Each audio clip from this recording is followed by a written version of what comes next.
Hello everybody, thanks for watching and happy Halloween. I would like to talk about President Trump's last meeting before he came back to the States, and that is with China. We don't have a deal. We have somewhat of a framework, and it sounds like that this will be going on for the next year, with most of China's trade at about 47% tariff. And supposedly the Chinese realized that Donald Trump, through his deals with opening up U.S. rare earth mineral mining and the Australian deal, the Cambodian deal, the Thailand deal, the Malaysia deal, and the Indonesian deal, that China was just going to lose that if they didn't capitulate, which they did.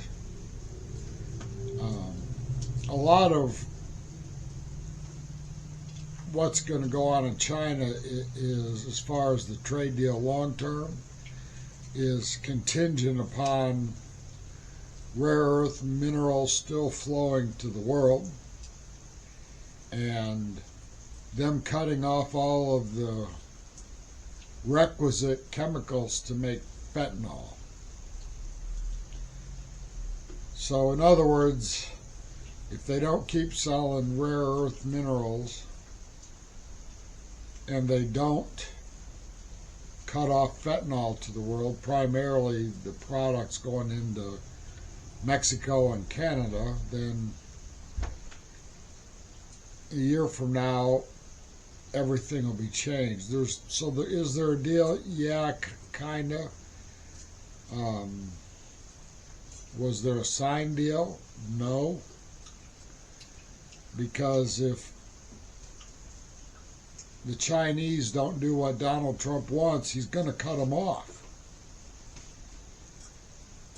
And I don't blame him.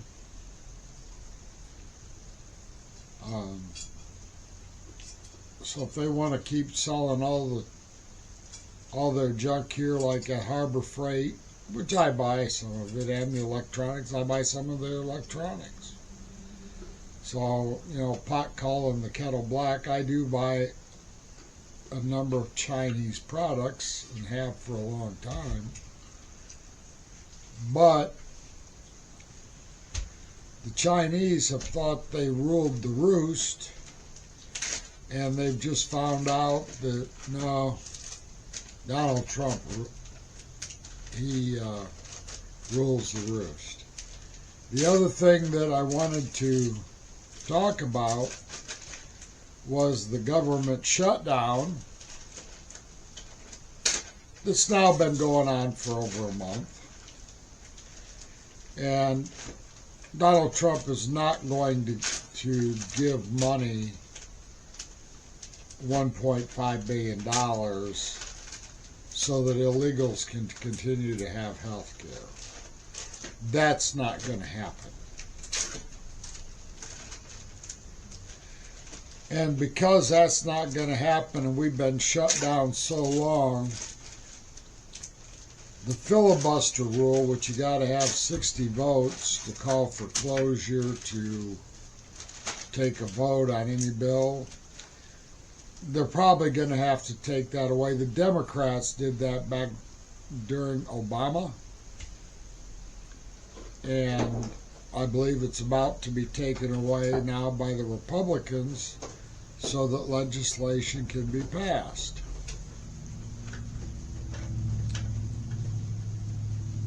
The other part of what Trump's not going to pay for, he's not going to pay money, American taxpayer money, to support Obamacare. And I don't blame him there either. Because Obamacare caused the price of health insurance for people like some of my friends. Their health insurances went up, about 25-30% since Obamacare was passed. The regular people who buy their own health insurance have been hurt immensely by Obamacare. And now the people that are actually buying it, the poor people are actually buying Obamacare, about to get hurt a lot. But this law for Obamacare was passed with 100% Democrats and 0 Republicans in both houses. A lot of people said a lot of this was going to happen, so they're going to pay a lot of money for insurance that doesn't pay much. That's the bottom line.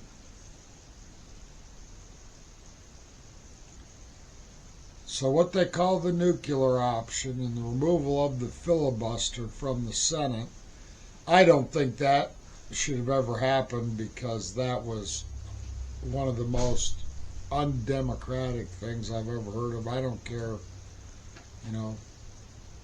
who's in charge of the Senate. It's majority rule, not supermajority rule. And in the past, it wasn't a problem, because most of the time, whichever party was in charge, they had over 60 votes anyway. Well, in recent years, because of the split on Democrat and Republican states, that has not been happening. That's why the Democrats took it out under Obama, took out the filibuster under Obama, and now the Republicans have to do it now to cut off shitty Schumer and his buddies and just pass legislation by majority vote. I hope you all are having a happy Halloween up here in Michigan. It's been cool, and you can tell we're well into fall. And the leaves are all falling off the trees in my yard. Have a good day. That's all I got for today. Bye-bye.